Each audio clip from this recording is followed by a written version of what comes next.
Lancez la vidéo suivante et j'appelle Anne-Claire Boux et Catherine Vautrin à me rejoindre.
Alors aujourd'hui, je vais faire un trajet de chez moi.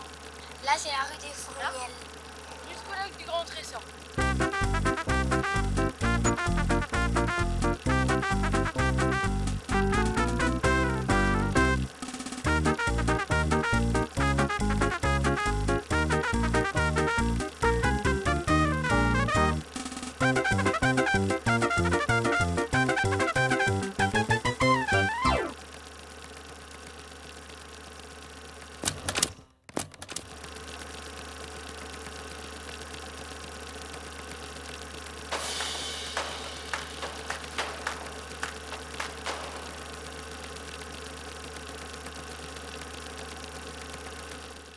Alors, on va parler de transition écologique et énergétique au cœur de notre quartier. Je vais vous donner la parole, Anne-Claire Boux, toujours dans cette idée où on s'est trompé. Si on s'est trompé, qu'est-ce qu'on tire comme enseignement et comment on agit aujourd'hui? C'est vraiment la lecture. Je vous en prie, Anne-Claire. Merci beaucoup. Bonjour à toutes et à tous. Alors, où on s'est trompé? Ça, c'est en termes de transition écologique. C'est un vrai sujet, notamment sur la question de l'urbanisme, parce que souvent, les quartiers populaires sont quand même dans les zones qui sont les plus exposées à la pollution. Si on prend Paris, beaucoup de logements sociaux ont été construits le long du périphérique, exposés à des pollutions de l'air, des nuisances sonores. On voit sur le territoire français un certain nombre de quartiers qui sont près d'infrastructures routières. La question aussi de comment on a construit à une certaine époque. On a aujourd'hui des ensembles très minéraux qui font effet îlot de chaleur. À quelle rapidité on a construit ces logements rapidement, et donc des questions de précarité énergétique. Et maintenant, on voit avec le changement climatique l'effet bouilloire qui a été souligné par la Fondation de l'Abbé Pierre. Donc, sur cette question de l'urbanisme, il y a un vrai sujet dès le départ de comment on a construit. Mais on n'avait pas cette conscience du changement climatique qui va très, très vite. Et donc, aujourd'hui, c'est une véritable inégalité climatique qui vient s'ajouter à une inégalité territoriale, à des inégalités territoriales et sociales sur ces quartiers de la politique de la ville. Et donc, je pense qu'il faut intégrer cette notion de l'inégalité climatique dans ces politiques publiques, cette politique publique de la politique de la ville, pour pouvoir donner un droit à l'environnement, un droit à chacune et chacun de se prémunir face au changement climatique. Et toute la difficulté, l'autre difficulté du renouvellement urbain, et je pense que Madame la Présidente Catherine Vautrin y reviendra, c'est qu'on est sur des temps longs. Et on voit l'accélération du changement climatique. Aujourd'hui, tout l'enjeu, quand moi je le vois en tant qu'élu local, où on a 5 projets de renouvellement urbain sur le territoire parisien, tout l'enjeu, c'est comment on fait pour que ces projets, quand on les livre, ils ne soient pas dépassés face aux enjeux climatiques. Et donc, sur les solutions, comment on peut faire en sorte que l'ANRU évolue, et il y a déjà des initiatives qui ont été lancées avec Quartier Fertile, aussi connexes avec le Fonds Vert. Comment on arrive peut-être à avoir, et peut-être Catherine nous donnera son éclairage, un ANRU peut-être pluriannuel? Parce que bon, quand on dit l'ANRU, on a mis beaucoup d'argent. Oui, on a mis beaucoup d'argent il y a 10 ans, on a abondé pour pouvoir aller jusqu'au bout des programmes, mais depuis 10 ans, on a aussi besoin d'une nouvelle impulsion politique sur le sujet de l'ANRU, et comment on peut aussi intervenir peut-être de façon plus continue pour adapter les quartiers au changement climatique. Et bien entendu, dans cette transition écologique, la place des habitants, qui est un sujet qui revient souvent, mais la conscience, elle est là dans les quartiers du changement climatique, bien entendu. Mais quand on a du mal à finir la fin du mois, c'est difficile parfois de pouvoir manger bio. Enfin, c'est même quasi impossible de manger bio quand on n'arrive pas à remplir son frigo, déjà normalement. Donc aussi, ça revient souvent sur la place des habitants dans ces projets de renouvellement urbain, que ce soit sur le cadre de vie ou la transition écologique. Ils ont des choses à apporter, et c'est aussi comment on fait évoluer. Je pense que maintenant, on a formé les habitants à la concertation. Je pense aussi peut-être réfléchir dans la gouvernance, comment on laisse de la place pour passer de la concertation à la co-construction avec les habitants et habitantes. Merci beaucoup, Catherine Vautrin. Alors, c'est les 40 ans de Ville et banlieue et c'est les 20 ans de l'ANRU. Je trouve que c'est la même, qu'on est sur des anniversaires. Toujours sur ce sujet, donc voilà, on apprend de ce que l'on a fait et quels sont les enjeux aujourd'hui pour vous que l'on doit adresser à la fois à ce que disait Anne Clark-Books et tout ce qu'on a entendu ce matin. Je vous en prie. Bonjour à chacune et chacun d'entre vous. Effectivement, on apprend. D'ailleurs, Jean-Louis le disait ce matin, finalement, la création de l'ANRU, c'est l'apprentissage de l'état dans lequel étaient les quartiers des années 70, 60-70, construits dans les conditions que l'on sait, sur lesquelles je ne vais pas revenir. Et l'ADN de l'ANRU, c'est d'abord de mettre autour de la table celles et ceux qui font la ville, les élus. Je rappelle qu'il n'y a pas de projet ANRU sans les élus, mais ce sont aussi les bailleurs, parce qu'il ne faut pas oublier que le principal financeur de l'ANRU, c'est Action Logement. C'est pas l'État qui finance l'ANRU. Et ça, je crois que c'est quand même quelque chose. On parlait ce matin de l'histoire de la politique de la ville. Il faut se souvenir que, aussi, je suis pas prof d'histoire de politique de la ville, mais on sait tous qu'il y a eu une époque où les entreprises devaient assurer le logement de leurs salariés. Et quand elles ne le faisaient pas, elles donnaient en quelque sorte une délégation en payant le 1%. Ce 1%, c'est la PEC aujourd'hui, et c'est comme ça que finalement Action Logement est aujourd'hui le premier financeur, avec bien évidemment les bailleurs. Et ce que l'on peut se dire, c'est qu'effectivement, quand Jean-Louis fait ça, qu'est-ce qu'il fait? Il met autour de la table toutes celles et ceux qui ont capacité à agir dans un contexte de rapidité qu'il faut relativiser, mais qui était quand même un peu meilleur que ce qu'on connaissait, puisqu'on avait un état des logements qui était proche, dans certains quartiers, de l'insalubrité. À partir de là, il y a des réflexions qui sont menées, je le répète, avec les élus locaux, et premier enseignement, probablement pas suffisamment avec les habitants.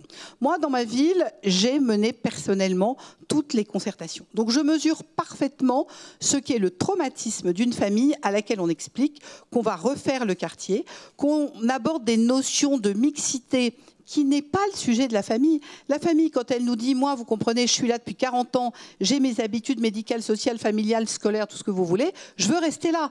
Et ça, c'est un des sujets. C'est-à-dire que ça n'est pas la puissance publique de dire, Madame Duchemol, vous allez avoir un appartement ailleurs. Et c'est là où déjà, dans les sujets sur lesquels il faut que nous réfléchissions, c'est comment on fait quartier. Et quand on fait quartier, il y a l'attachement à ce quartier. Il y a des habitants qui veulent, bien évidemment, rester là où ils sont. La deuxième question, c'est effectivement celui de la transition écologique. Là-dessus, incontestablement, je continue sur ce que vous disiez tout à l'heure, on a fait l'année dernière un sondage Harris interactif pour mesurer, parce qu'il y a ce que l'on ressent, puis de temps en temps, c'est bien d'avoir des données concrètes. Et nous avons vu très concrètement combien les habitants des quartiers sont celles et ceux qui émettent le moins de gaz à effet de serre, et ce sont ceux qui supportent le plus les effets du changement climatique. D'où la nécessité, incontestablement de voir comment on bouge les politiques et comment on utilise ces programmes de rénovation urbaine pour effectivement aller plus loin sur toutes les politiques de réhabilitation énergétique. Je rappelle qu'on est en règle générale, quand on prend les étiquettes, on arrive sur du bâti réhabilité à passer de D voire E à C ou B, ce qui change complètement tout. On a dans le neuf évidemment on est en A, mais surtout il y a un effort extrêmement important sur les modes d'énergie. Et là, je reviens sur le sujet du pouvoir d'achat. Comment on a capacité à rejoindre un réseau de chaleur? Comment on a capacité à apporter des solutions? Ça ne veut pas dire qu'on a réponse à tout. Ça veut probablement dire que 20 ans, c'est aussi l'heure du bilan. Quels sont les plus, quels sont les moins? C'est vrai de la gouvernance, c'est vrai de l'organisation de la maison, et c'est vrai aussi sur... dans les moins, qu'est-ce qu'on améliore? Et probablement que l'ANRU 3, c'est l'énorme possibilité d'être totalement sur ce changement énergétique. Et si demain, on démontrait que non seulement les quartiers sont des solutions, mais que les quartiers sont les pionniers, et que ce sont dans les quartiers des villes, comme finalement, il y a 50 ans, 60 ans, les gens allaient habiter là parce qu'ils trouvaient l'eau, la salle de bain, la cuisine. Eh bien, est-ce qu'on réussit ensemble un pari qui est que dans 10 ans, on va habiter le quartier parce que c'est le meilleur endroit au plan énergétique? Voilà un défi, et je crois que c'est là-dessus qu'il faut que nous allions. Merci beaucoup. Alors, je vous donne la parole. Un ANRU 3 sur le changement énergétique. Alors, qui réagit à tout ça? Alors, Président. Levez comme ça. Oui, Catherine. Non, simplement, oui, dans le débat, y compris, c'est la 4e proposition, je crois, dans notre, j'en suis même sûr, dans notre appel. Si je retrouve, mais je l'ai là d'ailleurs. Nous, on n'est pas sur un ANRU 3. On est plutôt, on l'a formulé comme ça, la rénovation urbaine durable par l'accroissement et la pérennité des ressources d'une agence nationale pour la rénovation urbaine. Pourquoi on n'est pas pour un ANRU 3? Parce qu'on a tiré les enseignements du passage de l'ANRU 1 à l'ANRU 2. Où en gros, tu as un ANRU 1, tu as le point de départ, starting block, puis tu as la ligne d'arrivée. Et puis quand tu commences l'ANRU 2, il se passe un certain nombre de temps, pour pas dire beaucoup, entre le nouveau départ pour une nouvelle arrivée. Et nous, il nous semble qu'il faut vraiment, dans la conception de l'ANRU, d'y intégrer de la souplesse qui permette, y compris, alors après ça pose la question du financement, de l'abondement de l'État, etc., mais qui permette d'être suffisamment souple pour faire évoluer nos dossiers. Parce que dans des quartiers, alors encore plus après la Covid, là on voit bien l'expérience qu'on a eue, et puis le défi climatique, c'est qu'y compris les projets qu'on a signés dans les conventions de l'ANRU 2 là, pour reprendre la terminologie d'aujourd'hui, il faut qu'on les revoie. Parce qu'on n'a pas pris complètement, par exemple aujourd'hui faire un logement sans balcon, il y a un problème, on l'a vu, la difficulté qu'ont eu les gens dans les... Je vais arrêter, je suis trop long, voilà, j'arrête. Non, c'était pas du tout pour vous faire arrêter. C'était... Ouais, je pense que... J'attendais Et puis on relance la discussion. J'attendais le go de Marie-Catherine, vous avez vu? Je suis disciplinée quand même, j'ai pas l'air. Bon alors, je te réponds sur un point, c'est que je crois que cette notion d'ANRU 3 est maladroite. L'idée, en fait, c'est quoi? C'est qu'aujourd'hui, on sait que concrètement, la programmation qui est faite depuis maintenant un certain temps, c'est 26, fini en 30. Donc la question finalement qui se pose, déjà le terme 3 n'a pas de sens, c'est comment effectivement on continue. Donc, mais je reviens en revanche sur le fond. Pour moi, le fond, c'est quel cheval de bataille prenons-nous ensemble? Et pour moi, le cheval de bataille, c'est celui du défi énergétique parce que, quelque part, il nous permet de redonner, si vous me passez cette expression, ce train d'avance à nos quartiers où on sera dans les endroits qui auront gagné avant les autres la bataille énergétique. C'est gagnant pour les habitants, c'est gagnant pour la planète, évidemment. Derrière, ça nécessite effectivement, tu as raison, des financements. Ces financements, c'est bien sûr Action Logement, ce sont les bailleurs, ce sont les collectivités, et point d'interrogation, quid de l'État? Je vous en prie. Très brièvement, évidemment on parle des quartiers, on parle de l'ANRU, on le sait toutes et tous ici, mais c'est bien de le dire quand même, sur la question des copropriétés dégradées et de la temporalité différenciée, pour des raisons qu'on comprend évidemment. Vous parlez de propriétaires, vous parlez de bailleurs, évidemment, ce n'est pas les mêmes responsabilités, ce n'est pas la même temporalité. Mais comme on est dans les 40 ans de ville et banlieue, je mets à la réflexion de chacune et de chacun cet état de fait. Moi, j'ai à Épinay-sous-Sénart la chance d'avoir une rénovation qui se met en place, plutôt ambitieuse, sur l'avenue notamment Victor Hugo. Bien. Eh bien, sur le côté père de l'avenue Victor Hugo, je vais avoir de très beaux logements avec des balcons qui vont s'agrandir d'ailleurs, enfin, belle réussite, mais sur le trottoir d'en face, des copropriétés dégradées. Qu'est-ce qui se passe? Les habitants des copropriétés dégradées payent la taxe foncière, payent en plus, ils ne le payent pas parce qu'ils n'arrivent pas à mettre en place le dossier pour avoir les aides, ils ont une surcharge de charges qui ne sont pas payées, pardonnez-moi la répétition, et donc on a un décrochage de nature républicaine. Et ça, pour le coup, c'est vraiment l'enjeu dans les années à venir, et on est en face de problématiques fondamentales. On prend plusieurs réactions. Oui. Monsieur, et puis après, je vous en prie, monsieur. Alors, Oui.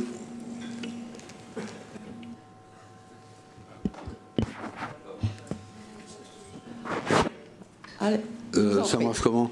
Oui. Oui, juste deux réflexions par rapport à un débat. Vous présentez en un mot? Renzo Sully, maire d'Échirolles dans l'Isère, et premier vice-président de la communauté d'agglomération chargé du renouvellement urbain. La question des démolitions, je ne souhaiterais pas, en tout cas c'est mon opinion, qu'on fasse des grands coups de balancier. C'est-à-dire qu'à un moment donné, démolition, démolition, démolition. Et aujourd'hui, la tendance, c'est pas démolition, pas démolition, pas démolition. Je crois que la question ne se pose pas comme ça. Elle doit se poser... Qu'est-ce qui améliore le projet et les conditions de vie des habitants dans ce quartier? Et s'il y a besoin de démolir, on démolit. S'il n'y a pas besoin de démolir, on ne démolit pas. Nous, ce sont les habitants qui ont demandé, mince alors, ce sont les habitants qui ont demandé à démolir. Un dossier, un beau train que vous avez porté à l'époque, j'étais venu vous voir sur un des quartiers, 110 propositions de démolition nous avions fait. L'ANRU nous avait dit 110, ça fait pas assez, vous n'y reviendrez jamais, c'est maintenant qu'il faut le faire. Donc, assemblée avec les habitants, c'était une centaine, hein, pas quelques-uns. Je ne savais pas trop comment prendre le sujet pour leur dire on va encore en démolir. Ça durait 10 secondes. Hein. Une fois que j'ai dit voilà, hein, c'est eux qui ont dit tout de suite les 2 immeubles qu'il fallait tomber. Voilà, c'est eux qui l'ont dit. Donc, voilà, prenons les choses comme ça. La deuxième remarque que je voulais faire par rapport au thème. Chaque année, on produit l'ABS au niveau des CCAS, l'analyse des besoins sociaux. Nous l'avons ciblé, nous, l'an dernier, sur les questions climatiques, sur les questions thermiques. Et donc, nous disposons de toute une étude là-dessus. Et en particulier donc dans les quartiers populaires, quartiers en QPV. C'est quoi le constat? C'est qu'ils s'y intéressent, contrairement à ce qu'on peut croire. Ils s'y intéressent. Mais ils s'y intéressent de manière concrète, c'est-à-dire qu'est-ce qu'il faut faire? Comment ça se traduit chez nous? Comment ça se traduit pour nos enfants? Comment ça se traduit du point de vue des espaces verts? Comment ça se traduit du point de vue de la fraîcheur l'été, du froid l'hiver? C'est-à-dire de vraies questions concrètes, mais le désintérêt n'y est pas, contrairement à ce que certains voudraient dire. Dernière chose, j'en ai pour une seconde, il faut quand même qu'on se repose la question de l'exonération du foncier bâti dans les communes. Voilà, parce que alors, on continue. Je veux dire, on ne peut pas avoir la double peine, quoi. Voilà. Alors, je prends quelques remarques brèves pour pouvoir en prendre plusieurs. Je vous en prie, madame. Merci. C'était juste pour insister sur le lien entre le thème de cette table ronde et la précédente. C'est-à-dire que les enjeux de transition écologique, c'est aussi des questions d'emploi et des questions d'emploi accessibles. C'est aussi des viviers d'emploi pour les habitants des quartiers politiques de la ville dans le cadre du renouvellement urbain ou pas, dans le cadre de la gestion urbaine de proximité ou pas, et ce à tous les niveaux de qualification. Des personnes très éloignées de l'emploi comme des jeunes diplômés qu'on évoquait tout à l'heure. Et je pense que c'est vraiment un sujet qui peut être un fil rouge collectif. Je vous en prie, monsieur. Oui, Jean Touzeau, maire de Lormont. Comme ce sont des écoliers de Lormont que vous avez vus tout à l'heure en présentation, je me permets d'intervenir pour ne pas reprendre ce qui a été dit, mais là nous sommes vraiment sur un dossier qui illustre parfaitement les débats de ce matin, c'est-à-dire le temps également. Voilà. Pour faire d'une façon très synthétique, en rue 1, en rue 2 ou en rue 3, on est directement percuté par les questions réchauffement climatique, énergétique, quel que soit le patrimoine. Moi, j'ai eu des premières opérations en rue 1, 20 ans après, il est évident qu'on est percuté. En rue 2, nous sommes directement sur le premier fonds. La question des copropriétés est essentielle. Simplement, en ce qui concerne ce patrimoine qui est concerné, je voudrais souligner le montant des factures et de la dépense engagée. On est sur des patrimoines en réhabilitation qui sont anciens, avec des tout petits loyers, puisqu'on prend beaucoup de primo-accidents, etc. Et donc là, il y a vraiment une réflexion spécifique à mener au niveau de l'ANRU, et je pense que je vais dans le sens de ce qui a été dit tout à l'heure. Pour moi, c'est quelque chose de capital, parce qu'on percute directement les habitants, et le décalage qui peut se faire, on le voit, par exemple sur la place des véhicules électriques, etc., dans le patrimoine HLM, il y a des fractures qui se constituent, et sur ces questions-là, si on n'agit pas rapidement et dans l'urgence, en prenant des temps différents, on accentue les fractures. Je voulais... Anne-Claire Bouche, sur cette idée, chaque projet est unique. Pour moi qui fais des débats dans tous les quartiers, moi je le comprends, mais je suis ni élue ni experte. Mais est-ce que vous qui êtes avec 5 projets différents, est-ce que c'est ça? On a des enjeux différents à chaque projet, y compris sur la transition?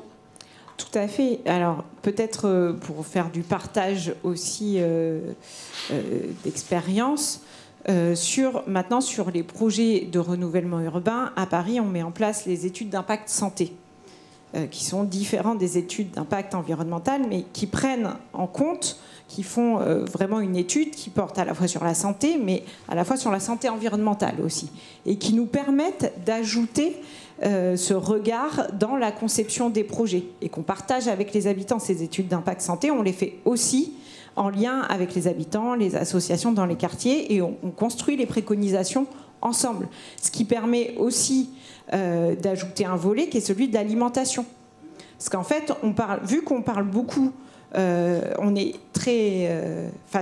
en termes de collectivité, et je pense que plusieurs élus, c'est toujours plus facile de dégager du budget d'investissement que du budget de fonctionnement. Et donc, du coup, mobilité, végétalisation, alors là, on fait des plans et on a du budget d'investissement, mais la question, et ça c'est un vrai sujet aussi à porter au niveau national, il n'y a pas de politique publique de l'alimentation, en vérité, qui demande de mobiliser du budget de fonctionnement, et donc du sonnant et trébuchant tout de suite. Et donc ces études d'impact santé, ça permet aussi d'intégrer la question de l'alimentation, de quel commerce, de quels acteurs associatifs on peut intégrer dans ces projets quand on parle de cadre de vie global. Sur la question des démolitions, en plus, d'autant plus, en tant qu'élu écolo, c'est d'autant plus un sujet. Je suis tout à fait d'accord. Et vous le disiez, chaque projet est différent. Il y a des projets à Paris où on va réhabiliter et d'autres où on va démolir. Et peut-être vous donner un exemple sur le projet de Bédier-Houdinet au sud du 13e arrondissement.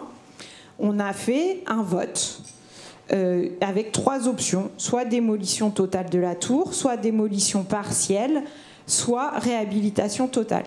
Et on a fait plusieurs collèges. Le collège, donc il y a les habitants qui sont dans la tour qui ont voté.